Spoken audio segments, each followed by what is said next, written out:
Good morning to all of you. It's the second day of February 2023. Magandang umaga po sa inyo and welcome to the program agenda. I'm your host, Cito Beltran. Thanking you for joining us today. Thank you po sa marami nating mga Cignal TV subscribers, pati na rin yung mga gumagamit ng PLDT Home Fiber Optic Internet. And of course, huwag kakalimutan yung Philippine Star. Anyway, as I already pointed out, it's the second day of February. It's a Thursday, and we look forward to a very interesting interview today because many of you want to save on electricity. But even more of you who have farms, who have family, friends, and pati na yung mga katulong nyo, mga kasambahay nyo na nakatira sa probinsya who are suffering from the high cost of electricity, I invite you to listen because once again, because we here in Agenda like to promote renewable energy, particularly yung solar, makinig po kayo because I am going to be speaking with a lady, a woman who has embarked on putting up a business regarding solar power. And malaking bagay po yan.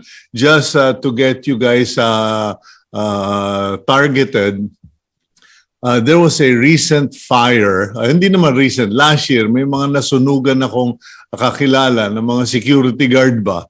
And I asked what caused the fire. And of course, it was a candle or it was a kerosene lamp. And instead of giving this security guard money, etc., sabi ko, bro, may bibigay ako sa'yo. Binigay ko sa kanya solar light. Hindi po yung maliliit na mga nabibili mo sa tabi-tabi. Ito po yung 150 watt yata yun na solar light. And he was so appreciative because at least, it will light up his very small house na binubuo niya ulit and hindi na siya mag-aalala sa kuryente. Okay, let's now go to our daily starter, February 2, 2023, and it comes from F. Matthias Alexander. People do not decide their futures. They decide their habits, and their habits decide their future. Okay, I will repeat. People do not decide their futures. They decide their habits, and their habits decide their futures. Okay, ask yourself, what is the first thing you always do when you wake up, after you wake up in the morning? What is the first thing you do before you go to bed, etc.? What are your regular habits and how have they affected your actions and your movements? Because marami po talaga yung, okay, meron mga pagkagising, maghihilamos, and then they will go for a run, a walk, or exercise. And me, hindi naman sa pagyayabang, with all humility, I do a short prayer. I go down to the kitchen and I listen to my audio Bible. Now, sasabihin mo, Cito, ano yun? When you listen to the Word of God, you are immersing yourself in wisdom. Kumbaga, nakikinig ka sa greatest teacher. So, ano yung habits mo? Ikaw ba yung paggising mo, lamon kagad? So, remember, assess your habits, check your habits, reflect on your habits, especially as we go towards the weekend, because your habits will determine your future. Okay, so yun po, no? They decide their habits and their habits decide their future. Sabi nga nung kaibigan ko, Pastor Joey Bonifacio, one thing he does is, if he wants to adopt or have a new habit, he connects it with something he already does. So like ang example niya, magkakape ka, at gusto mong kumain ng malusog, isabay mo na doon sa pagkakape mo. Ayun. Okay. Anyway, let's go on to the front page of the Philippine Star, February 2, 2023. And the headline reads, Metro Manila single ticketing system okayed. So from as of yesterday, the Metro Manila Council approved the implementation of the single ticketing system. The end na yung kanya-kanyang ticketing, the end na yung kanya-kanyang fines and penalty schemes. So uniform na. And from what I understand, wala na ring confiscation of license, which leads to a lot of headaches and corruption. Okay, so yun po. Only one form of ticket, and it will be the Metro Manila ticket na. Yun. Okay. Then, let's go to the top of the front page. 2 importers face large-scale agri-smuggling raps. According to the Department of Agriculture, they have filed cases against 2 big companies who have been importing several containers. Hindi po yun yung grupong 300 containers kung mag-import. Ito mga 73, mga 40, 73, itong dalawang kumpanyan to. But they were caught smuggling or under-declaring or misdeclaring the contents of containers which contain, of course, red onion, white onion, Carabao beef, at saka galunggong. Yun po. Okay. So, ang tanong, may makukulong ba? Because we have heard that already. We have heard that time and again. Arrested, confiscated, pero nakulong. Okay. Meanwhile, Senators Seymour Maharlika loopholes. Okay. If you recall, the Senate, medyo nagulantang sila. They were ruffled in their feathers because of this Maharlika investment bill, which they now have to review and pass because President Bongbong Marcos has certified it as urgent.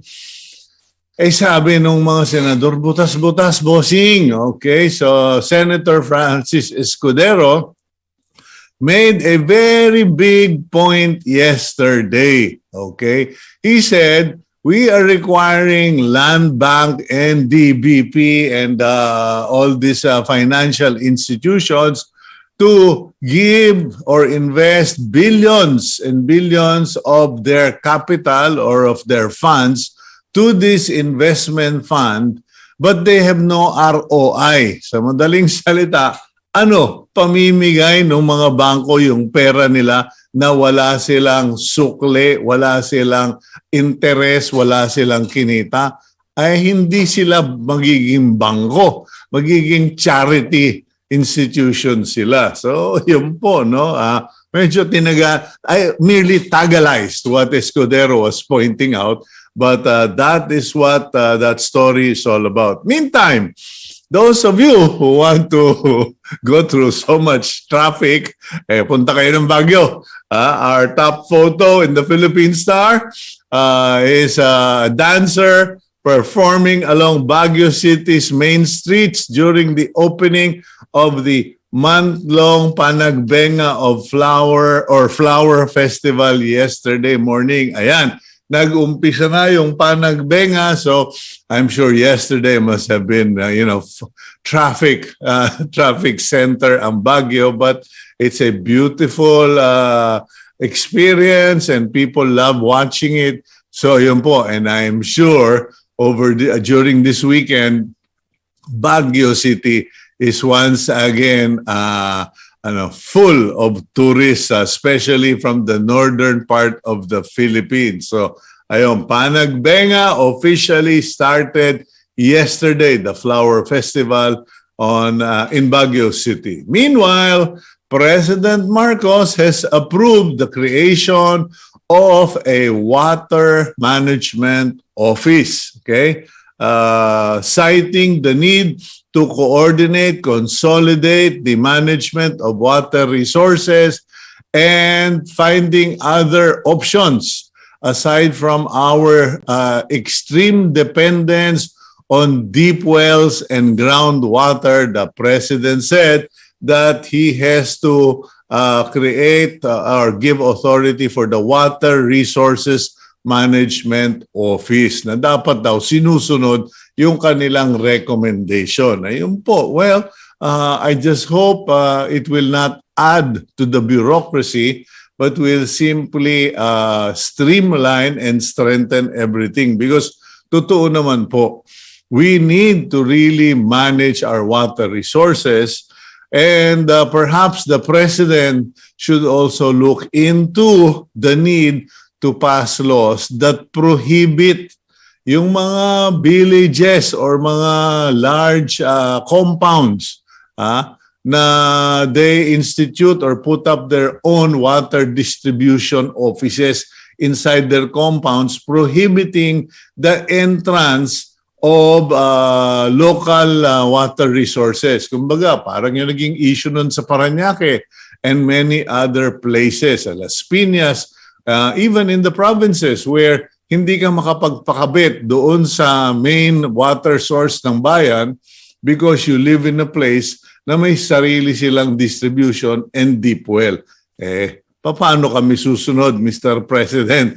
No choice po kami. Okay. Meanwhile, center photo of the Philippine Star, not highly publicized because of the nature of the visit, but the United States Secretary of Defense, Lloyd Austin, okay, arrived in the Philippines, and that photo shows him with the Armed Forces Chief General Andres Centino and Western Mindanao Command Lieutenant General Roy Galido during a visit to the West MINCOM headquarters in Zamboanga City yesterday. Pansinin niyo po yan, ang kasama yung West Min at bakit doon sa Western Mindanao Command ang bisita. Kasi po, yan po talaga ang pinag-uukulan ng pansin. That is the focus of the United States right now in their mutual defense treaty with the Philippines, how to strengthen our backyard, our southern border, especially from intrusion of a certain variety. Meanwhile, yesterday you heard me or saw me read the announcement that former mayor, now Congressman of Valenzuela, Rex Gatchalian, was appointed as Secretary of DSWD to replace Erwin Tulfo, former Secretary. Now, apparently, inulan si Rex Gatchalian ng puna because of many reasons. Perhaps primarily because congressman ka, sir, huwag mong tanggapin niyang maging secretary in the cabinet. But Rex Gatchalian announced in an interview in Teleradio said, nakikiusap, I am appealing to all critics and observers, give me a chance to perform. I will prove myself. Okay, so I don't really think it is a question of competency and the ability of Rex Gatchalian to perform because he has the track record.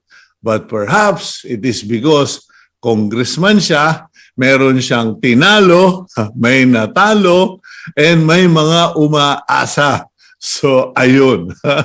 Kumbaga, it is not who will benefit, it is who will be disenfranchised. Okay, let's now go to the bottom of the front page of the Philippine Star, and it goes, Magalong Gibo among 5-member PNP Review Board. Okay.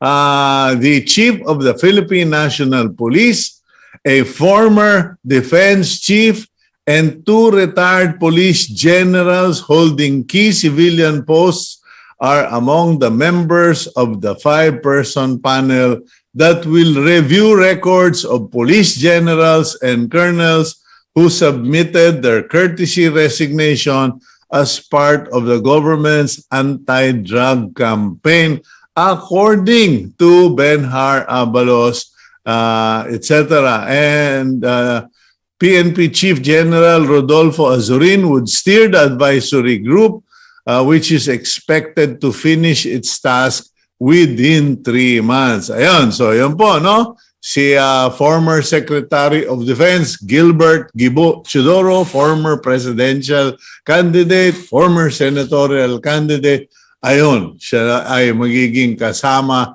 dun sa review board ng mga PNPN. In fairness, malapit ang puso ni Gibo sa uniform personnel, both civilian and military. Okay. Now, next up, we have, ito po ang problema, okay? Photo of police, security officers guarding the gates of various elementary schools, public schools. This one in Ramon Magsaysay in Quezon City, following a series of bomb threats in some schools in the city. Ayan po, sa Quezon City yan. So, this is clearly a destabilization act or a prank, and it is a reminder to the PNP, galing-galingan ninyo yung tracking system ninyo. Mag-invest kayo because this is too annoying and disturbing. Okay.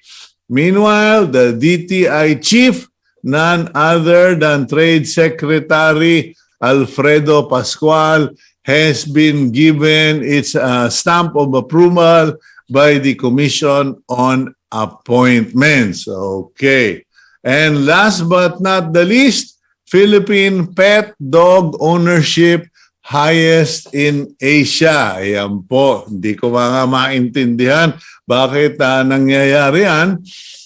However, it shows that the Filipinos really love their dogs.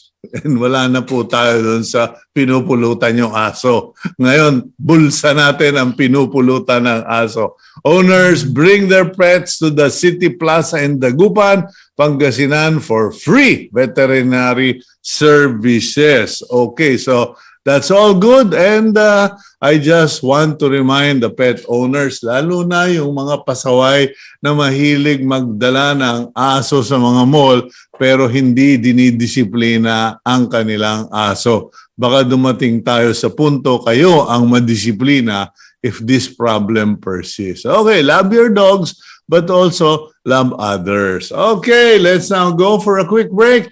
We'll be right back here on Agenda.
Welcome back to the program Agenda, and I'm your host, Cito Beltran. I mentioned earlier in the program that our topic today is about solar energy, solar power, because many investors have pointed out that one of the biggest challenge is cost of electricity in the Philippines.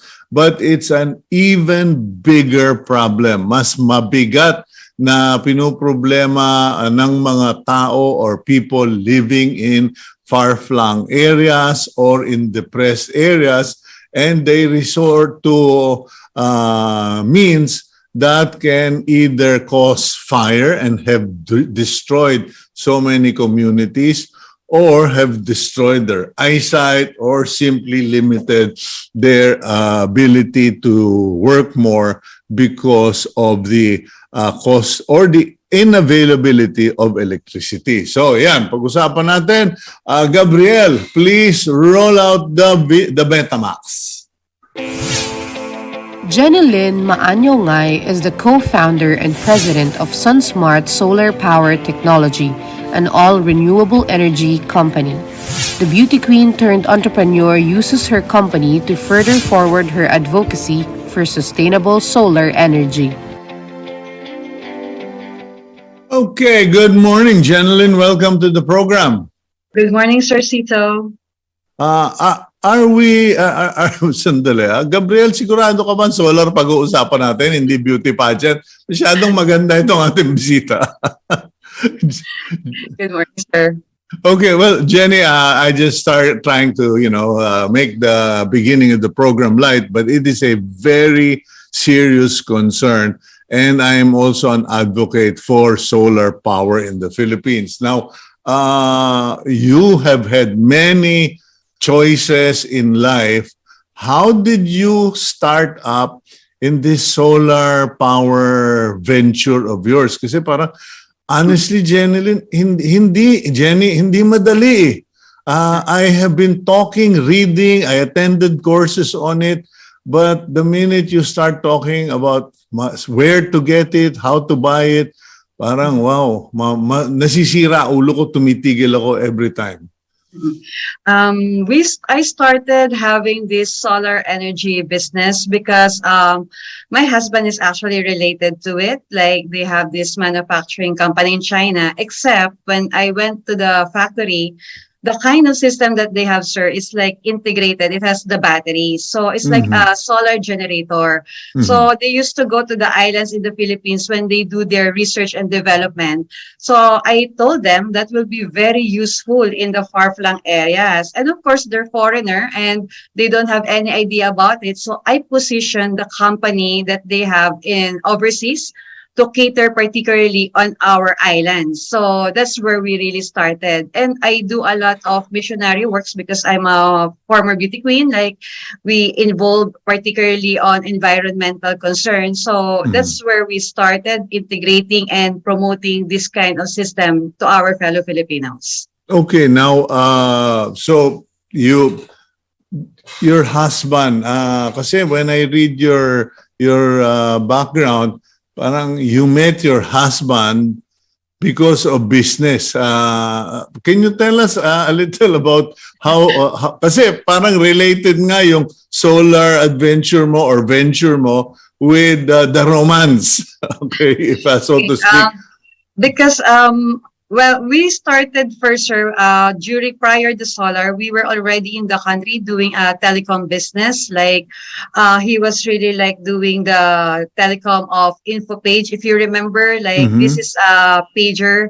And then they also introduced the 4-in-1 integrated Nextel mobile phone. So when we do the solar, we tap and parang match it with the background on the ICT with the telecom and integrated that with the renewable, because the type of system we have is like also, sabi nga nila, para daw instant coffee, 3-in-1 or all-in-one siya, because it's a device that like you can bring it anytime and anywhere, that is very applicable of replacing now the diesel generators. Okay, so now what has your experience been like? Because, okay, your husband and his associates, they were doing this battery-based solar generators.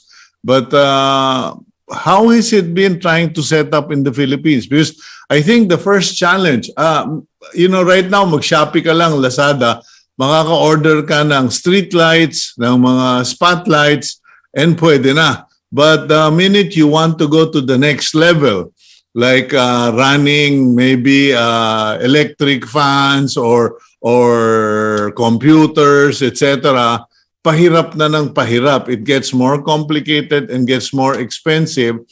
And even the local players, I keep telling them, mga bossing, you're doing a good service, but you're still catering to the rich people and not to the people outside, Jen. Yeah, so that's why, Sir Cito, when we started the solar energy business, talagang pinosisyon ko siya on a different angle. I am with you when you said that the first impression to solar, expensive, like you need to have a very big space, something that even the people, like below the level, they cannot be able to afford it. So ang ginawa ko when I started the solar business, I position it really in a way to tap yung mga unserved and underserved area. To give the opportunity to them that they can have access to clean energy with the use of the solar power. So how did I started there at? We started doing in such a way that we did this program first of a lease, like we lease our solar generator to the people. We started first like from one house to another. I really started like going from one client to another. Then we build from there. When they can adapt already, we did our distributorship program kasi we catered particularly sa mga remote area. And since I need to have people like to resell, to lease the kind of system that we have, then I build the network as well of creating the technical people so they learn. Okay, Jenny, backtrack tayong konti kasi I'm sure maraming interesado na nanonood.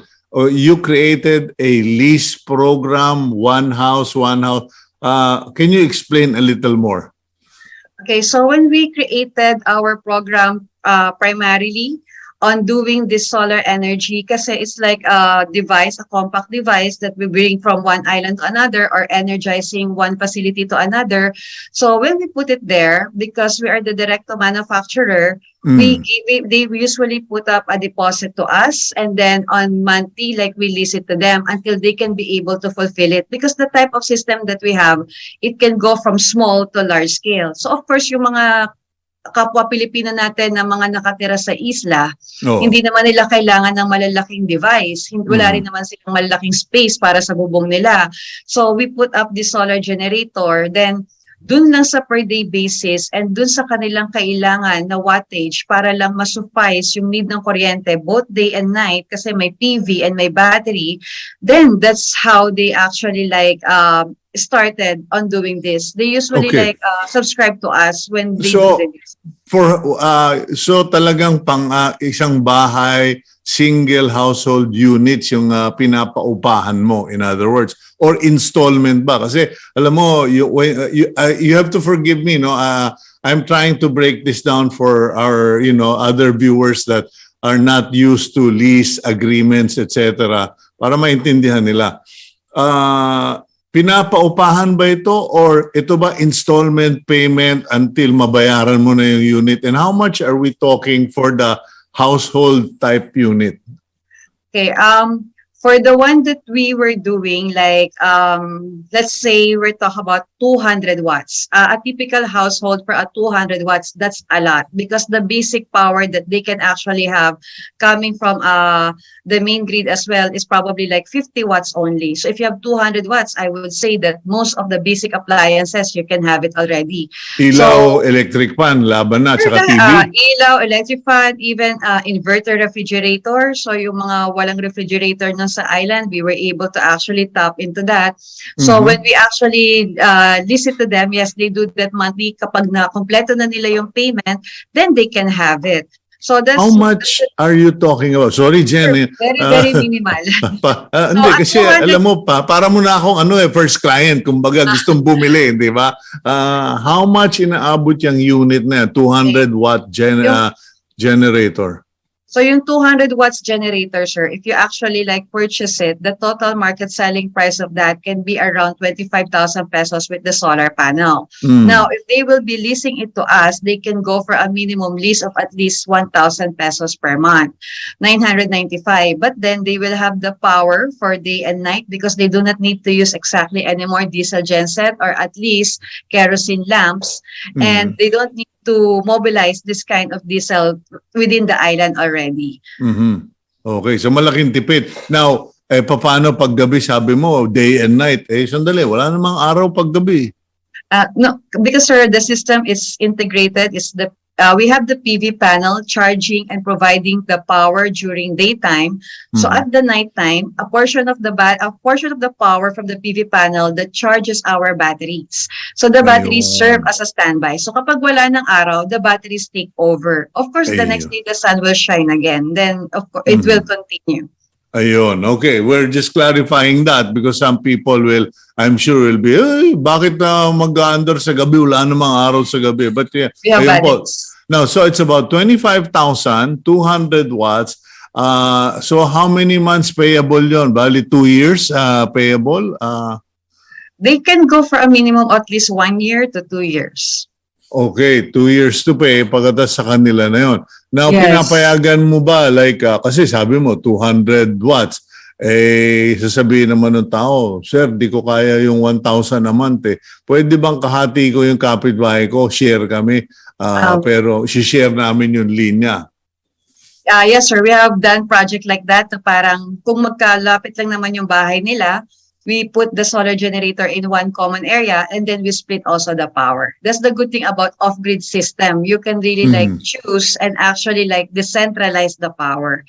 That's what we do. Okay, now how long is the expected life expectancy nitong mga solar power generators ninyo, Jenny? Okay. We have small scale, medium scale to large scale solar power generation system. Actually, right now we call that as the microgrids or the mini grid. So like when you talk to me, like you can split it from one house to another, that's where the mini grid power generation can actually come in.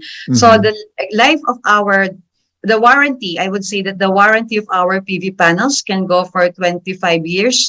Some can even go for 30 years because we also have yung glass type na PV panels. And for our batteries, for anything minimum of 200 watts up to like 3,000 watts, it will be like 5 years. And then for large scale battery energy storage system, we can go up to 15 years. However, during our lease period, since the people are actually leasing our system and we still own that, not until we actually turn it over to them, we conduct our own operations and maintenance. So they are not actually like prohibited by this warranty alone because SunSmart is there to be able to actually service the system, which is already part ng lease na binabayaran nila. So they don't have to pay extra anymore for that. So parang may free maintenance. Yes, sir. Naka-embed na po yung pricing na yon doon sa kanilang lease ng solar power system. So, anytime na parang may trouble dun sa system, anytime that they actually have something going on with the system, particularly yung mga off-grid sets namin, we already have to repair and maintain and service our people within the site. Ayun. Okay. Now, how do people determine the size and what other sizes do you have? Para na tayong sales seminar dito pero okay lang kasi I want people to have access to new technology kasi tama yung point na yan pag may power, may progress. Pag walang power, walang progress. Yes, imagine sir, those particular areas sa ating mga far-flung communities, sabi ko nga, kung walang kuryente, walang malinis na tubig, wala ring connectivity, then how can they catch up like what we're doing now on this kind of digital or virtual interview? So how do we define the capacity? Either this is a household, this is a commercial, or even this is within the local government units, right? We actually go within the site and do the ocular, so we call that actually system engineering design. So we do our own technical site inspection and we actually give recommendation what type of system that they will be requiring. Yung bang mga system ninyo, mabibigat na system? Are they portable, etc.? Because you were saying we have to go to far-flung areas, to the island barangays. I remember when I was building resorts in Palawan, one of the most difficult challenge I had was getting a diesel generator na 30 kVA lang, ang liit-liit. Sure. Hindi, 5 kVA pala, ang liit-liit. But we had to find a way to get it off the boat. We have to find a way to get it up the hill. Talagang sabi ko, anak ng ewan, parusa itong ginagawa ko, no? Okay, so on our side, our systems are compact and very lightweight. That's the advantage of it. So we really like designed the system. It's very stylish. So you can imagine it's like a small digibox. When you talk to me about 5,000 watts, like imagine having a luggage type na parang hand carry natin sa airplane. That size alone, that you can already plug and play.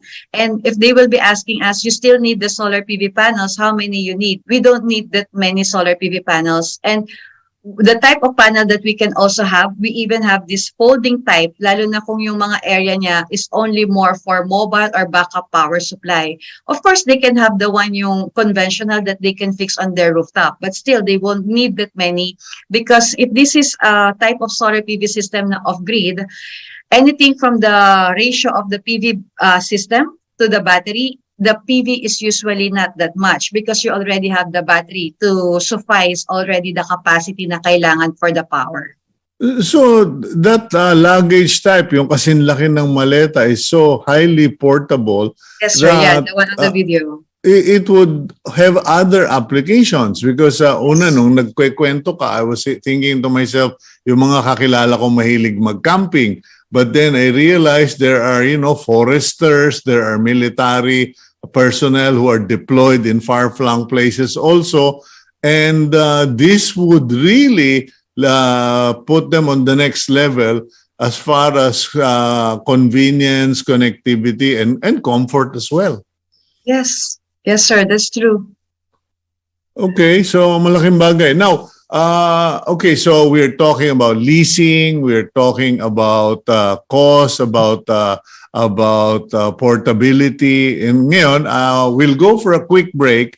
When we come back, Jenny, I'd like for you to tell us of the first place you put up a unit, what are the other areas you put up, and what has been the experience, the reception for renewable energy. We'll be right back here on Agenda.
Okay, welcome back to the program agenda, and with us, sana hindi ako mabato for mispronouncing the name, Jenny Lin Maaño-Ngai. Tama ba, Jenny?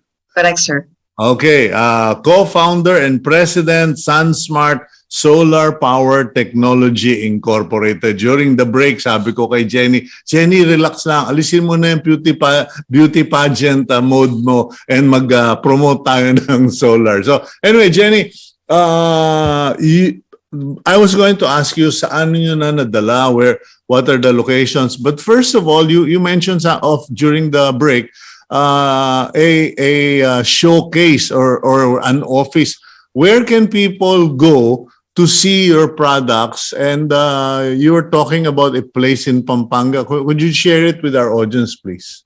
Okay, our main office, we have our main corporate office in Zwilig, Makati at the 20th floor. But how do we actually showcase our system? We have a main showplace in Mabalacat, Pampanga. It's an actual showcase of all our solar power systems. Maganda kasi yon dahil they can see an actual use of the type of system that they will be requiring from small, medium, up to large scale capacity. So naka-actual use siya. Then when they ask, how do we plug this? How do we actually use this? How do you connect this? That's the area wherein they actually can see all the type of system that they may be requiring.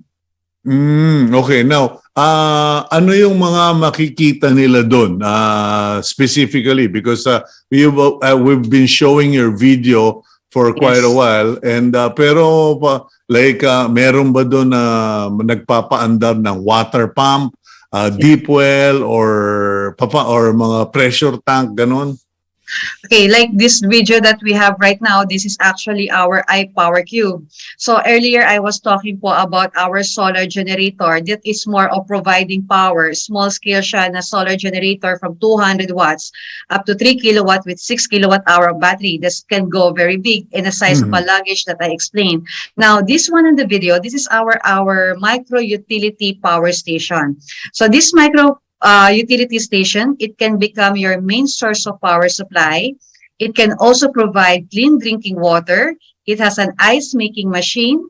It has a cold storage. It can do charging, and it also has Wi-Fi or connectivity. So from this micro utility station, it serves as your main power station. Let's say from a resort, you may have 5 to 10 villas that you need to energize. Kesa maglagay ka ng solar panel sa bawat bubong ng villa, this will now become your main power station and water station as well.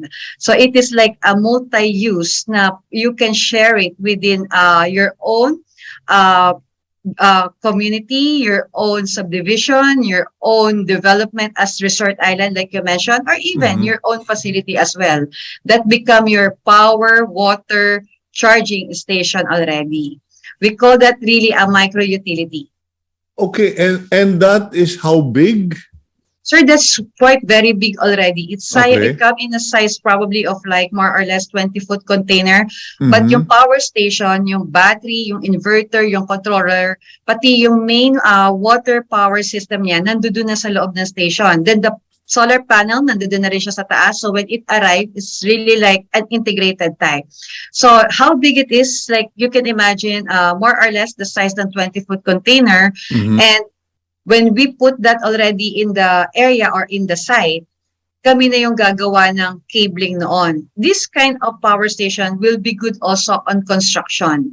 Kasi when you construct, you only you need the power already for your laborer, and you need already the water, the clean drinking water. So basta may source ng water, then you can already put up the system there already. And the good thing about it, you can share this power station from one house to another. So imagine sityo na malalayo yung bahay dahil clustered sila pero iwahiwalay.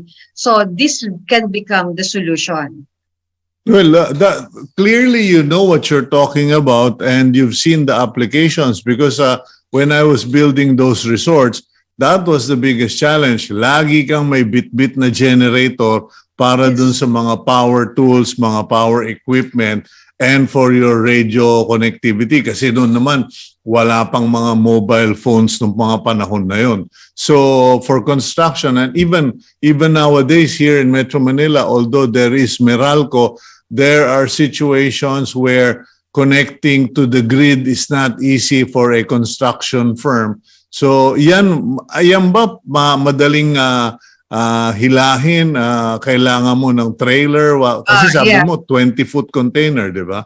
Yes, sir. So as you can see earlier done sa video, like you can imagine a 40-foot truck container, we can actually hold at least 2 to 3 sets of our micro-utility power station. That's correct. Prior any development, that the first work actually is to apply for power, but then it will take time. So gagamit ka ngayon ng diesel genset. So rather than using the diesel genset, exactly like probably the smallest is 200, even 500 kVA, ito na yung ilalagay mo. The good thing about it, even after the construction mo, you can move this system to another site or leave it there as your main source of power and water supply. Then you can already share it to all the people. So it's even renewable. Yeah, how much do these units cost? Kasi marami akong kaibigan who are in the construction business, and yan lagi ang sinasabi sa akin, kuya, ang mahal magpalagay ng temporary connection para lang to build the building, etc. How much do these units cost? Okay. This system can go as minimum as around 20 kilowatt and 30 kilowatts. So for around 20 to 30 kilowatt, the system price can go for around 7 to 7.5 million pesos, but that includes already even the installation and delivery. And for the ROI of the system, when we present it, it can go as fast as like 1.5 to 2 years ROI. Because yung ROI niya, it will not reflect only do sa energy savings. It will reflect even do sa water, yung potable water generation, and yung cold storage na parang pwede na nilang magamit, as well as yung connectivity. The reason why we have connectivity on our power station, these are microgrids, and we have to monitor it remotely. I mentioned earlier that we came from the telecommunications side. Yeah. So we embedded our ICT feature on all these power stations and converted that to AIoT, or the artificial intelligence of things. So one of the area that we really cater when I started, I would say, was really Palawan. We went to different islands in Palawan to really conduct our R&D, or our feasibility study. That's why we were able to adapt very well. So we ensure that when we go to these places, the challenge of actually bringing, imagine if you want to power up an entire island, there's no way to actually like put up a solar farm in that area. But if you put up this type of integrated, mobile, compact, portable, or mobile solar power station in a decentralized manner, it resolves it. It may not resolve it all at one time, but it can resolve it from one area to another. That's why we call it a decentralized energy market. It makes it scalable. If it's not enough, you can always add on one power station. You don't need to put that power station within the same site. You can put that even to your new development site. In that manner. Yeah, that makes sense, Jenny. Kasi kanina, I was going to ask you about that. Paano you have one unit for, let's say, 5 villas in a resort. Paano kung bigla magkaroon ng technical problem yung unit, the blackout. So the decentralized multiple unit and backing up each other, sir. Yeah, silent naman yan, di ba? Walang pollution, silent. Yeah. So it's a standalone. It's a standalone solar power station. So you can manually operate it at site or monitor it, or you can also do remote because it has energy management system that we can do and monitor it even off the site. Because you have the telco background. Your company has the telco. We have a telco background, so we embedded that. Yeah, so you're telling me, Jenny, kahit na nilagay mo sa Palawan yung unit mo, na mo monitor mo on a computer sa Makati? Yes, sir. Anywhere, even though I'll go to Hong Kong, I'll go to US, we call that, we have two features for that. That's the artificial intelligence. So we have like the SCADA, the supervisory control and data acquisition. And then number two, the EMS. The EMS is vaster. It can go from like, we can tell how much power they generated, even the water, how much power, how much water, how much ice they produce, how many hours left, and how many power that they can actually like utilize, and how soon the battery can actually deplete. And the system is fully hybrid. It can work isolated, or we can also embed or actually put it on the grid. So it can be automatic. Yeah, okay. So that's all nice to hear. Now, here's the thing. Yung maintenance niyan after payment, okay? Nabayaran na kita. Nabili ko na yung unit. Baka naman pagbibili na ako ng replacement battery, I remember, hindi ko nasasabihin ko anong kotse yun. Ano? In America, may mga electric cars sa America, yung hybrid, kala nila jackpot sila. But when it came to replace the battery, they nearly had heart attacks. A friend of mine called me, pare, gusto mo ng kotse, papadala ko sa'yo. Impyerno yung baterya nito, mas mahal pa sa kotse. I mentioned po earlier that our system is covered by warranty. Like the micro-utility power station that we have, the warranty of the battery is for 10 years. That is quite long. Anything that goes wrong within that period, we already cover, sir, yung warranty and replacement of those parts. Kasi covered siya ng warranty. Of course, anything after the warranty, then that's the time, like what you're saying, that they can be able to avail only the certain part that they require. But to our experience, it will not be that much. So when they talk about battery, you don't have to change the entire battery system. It might only be a portion of the battery pack they're at, because these are actually like different trays of battery that are integrated within the system. So we know also like what particular cell or what particular spot of battery that has to be changed, sir. Kasi because we have the energy management system, we can really module yung batteries nyo, hindi, yes, sir. hindi katulad old school ko na no, sir, isang it's not buo. like that. Hindi siya isang buo. Ayun, very interesting. Okay, pasensya ka na, Jenny, but you know, syempre, marami akong barkadang nanonood nitong show, and most of them have poultry farms, sabong farms, piggery. For farms, do you have experience in setting up in farms, and ano yung naging benefit, if any? Okay, for the farm, we believe that it will be very useful that they will have a system. Of course, if they have a very stable grid, they can just have the PV panel for energy savings.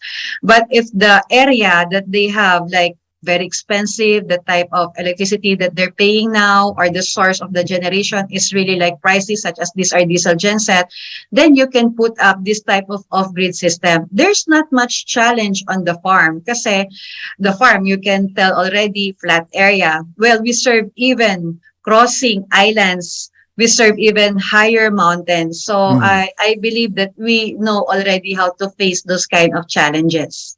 Okay, pero as far as application is concerned, because right now, if you go to many of these places, the solar technology is applied only for perimeter lights, for security, and for walkways. But hindi pa nyo nasusubukan yung for the operation, yung mga tunnel vents, mga battery system, wala pa.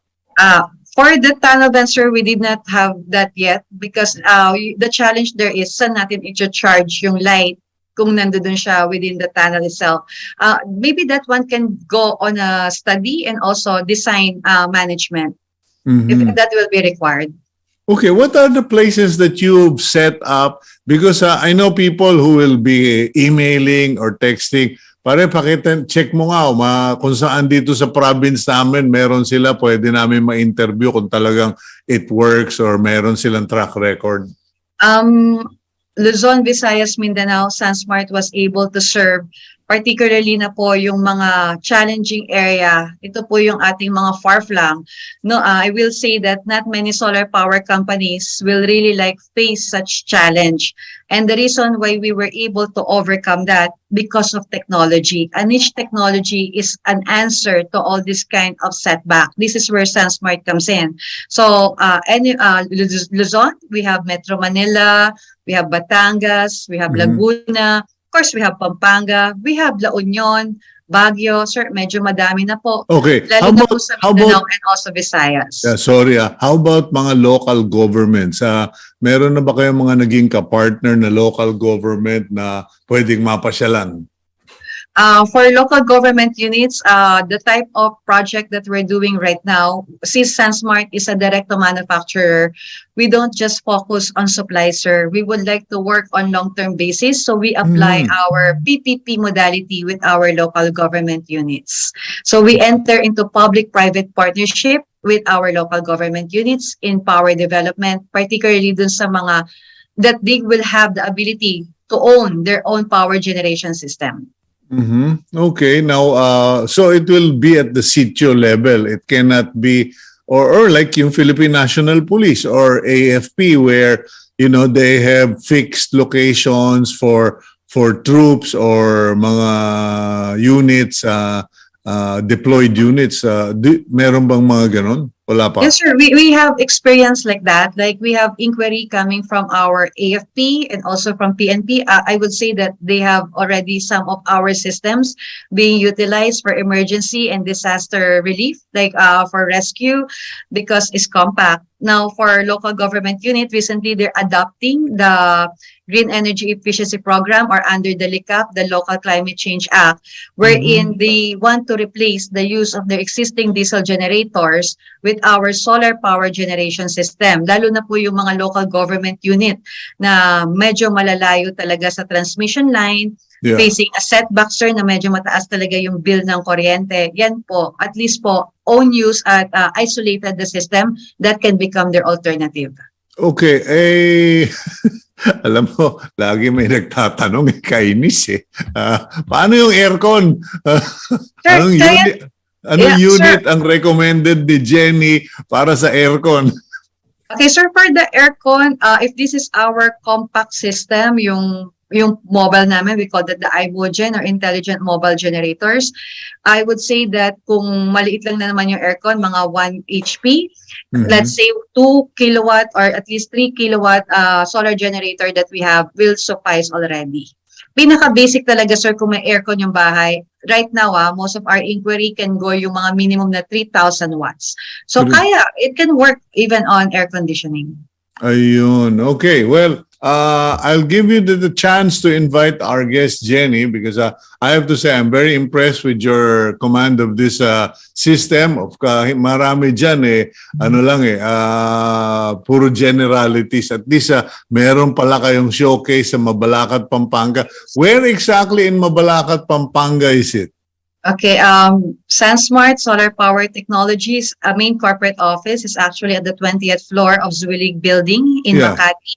But our main showplace in Mabalacat, Pampanga is located at Sitio Mauli, that is in Villa Remedios Garden Resort. It's a private area of SunSmart wherein we invite people to actually visit the area. You can follow our page in Facebook, SunSmart ISP, and also in Instagram. And also you can check SunSmart Showplace or our website, www.sunsmartisp.com.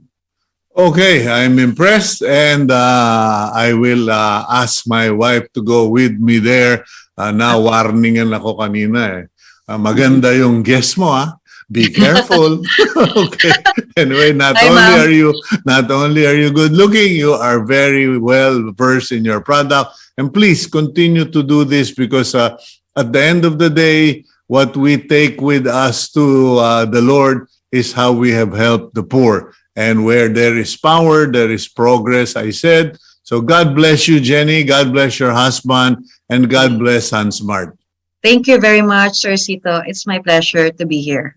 Okay, that's Jenny Lin Maaño-Ngai, President and co-founder of SunSmart Solar Power Technology Incorporated. Team Agenda, maraming salamat. Nakuha nyo rin ang solar power topic natin because I have really been pushing for this. Okay, let's go to our final blessing for the day.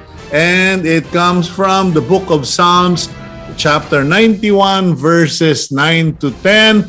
If you say the Lord is my refuge and make the Most High your dwelling, no harm will overtake you, no disaster will come near your tent. Thank you very much for joining us.